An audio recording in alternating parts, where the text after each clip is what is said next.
મારી ઘરે દીકરી નાની થઈ છે, આપણે એનું ઘરે વેલકમ કરવાનું છે. તો એની તૈયારી અમે કરીએ છીએ. તૈયારી જોઈ લો અને પછી બેબીનું જે વેલકમ થાય એ વેલકમ જોઈ. તો બનાવજો મારા વિડીયોમાં. પહેલાં તમને તૈયારી બતાવી દઉં પછી આપણે એનું વેલકમ કરીએ. ઘટવાના થોડા હોય, આમાં ઘટે થોડું બુદ્ધિનો પણ ઉપયોગ કરે, બુદ્ધિનો ઘટે થોડા. કાલે છઠ્ઠી હતી.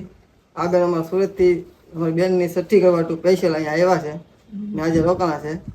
કંકુ પગલા પાડવાના બાકી હતા એટલે બેનનું સ્વાગત કરવા મારા બેનને આરતીની થાળી લઈ અને થાળી તૈયાર કરે છે ને જો કંકુ ચોખા અને દીવાનું બધું કમ્પ્લીટ થાળી તૈયાર કરી લીધી છે. તો હમણાં બેન આવે એટલે આપણે એનું સ્વાગત કરી નાખીએ, બરાબર ને. આ મારા નાના બેન છે અને જ્યારે બેન આવે આપણે એનું વેલકમ કરીએ ને એ રસ્તામાં ફૂલ કેરી હોય ને એટલે એમાં કેરીમાં ફૂલ પાથરવા માટે કમ્પ્લીટ એની થાળી તૈયાર કરીને ઊભી છે. બેન આવે એટલે બેનનું વેલકમ કરે ને ત્યારે આ બેન અમારે કેરીમાં ફૂલડા વેરશે, બરાબર ને. તો અમારા બા છે, અમારા કાકી છે. દીદીનું સ્વાગત કરવા માટે બધા કમ્પ્લીટ તૈયાર બેઠા છે.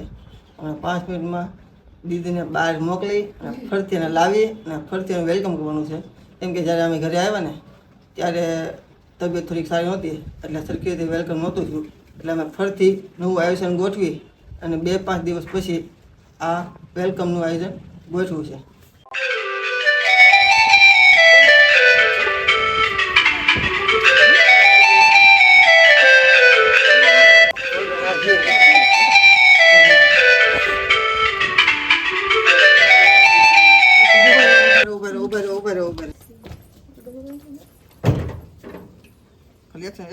બસ ઉડાડી રહ્યા બસ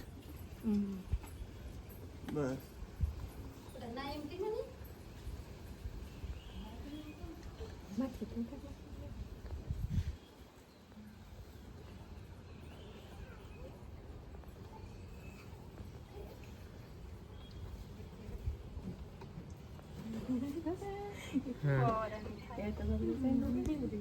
કરી નાખો વાંધો નહીં.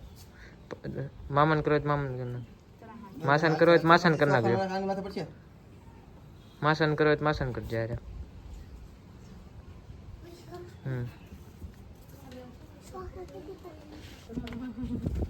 ઓલા લઈ જા.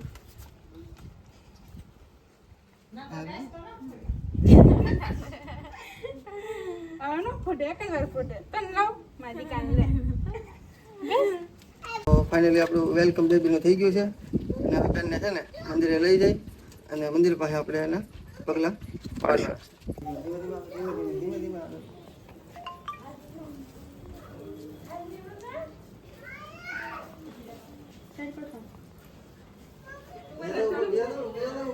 વિયાવ બધા બાજુ વિયાવ.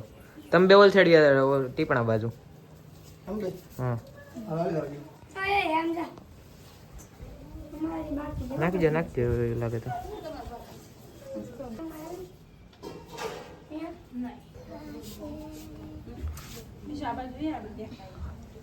મોડું દબાઈ તો બેનના છે ને કંકુ પગલા કરી નાખી કેમ કે થાકી ગઈ છે. અચે મારો દીકો અચે મારો પપુડો અચે પાય રાખો બે. ભાઈ રાગા એવું લાગે રિજેક્ટ પડી ગયો. હા ચાલશે હવે એટલું બધું હોય એટલું બકી જાય બધું.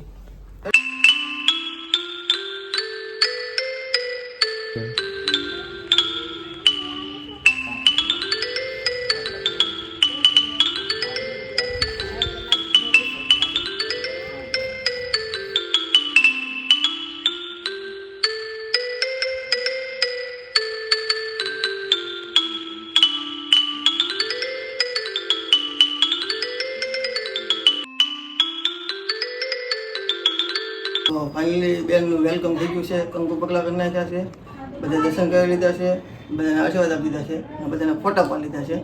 તો બધાને હરખ પૂરા થઈ ગયા છે અને બધું કામ કમ્પ્લીટ થઈ ગયું છે. બેન જો હજી સૂતા છે કેમ કે હવે જમવાનો ટાઈમ થઈ ગયો છે તો થોડી વાર જગાડી અને જમાડશું. તો આજનો વિડીયો આપણો એટલો જ છે. મળશું આવતા નવા વિડીયોમાં.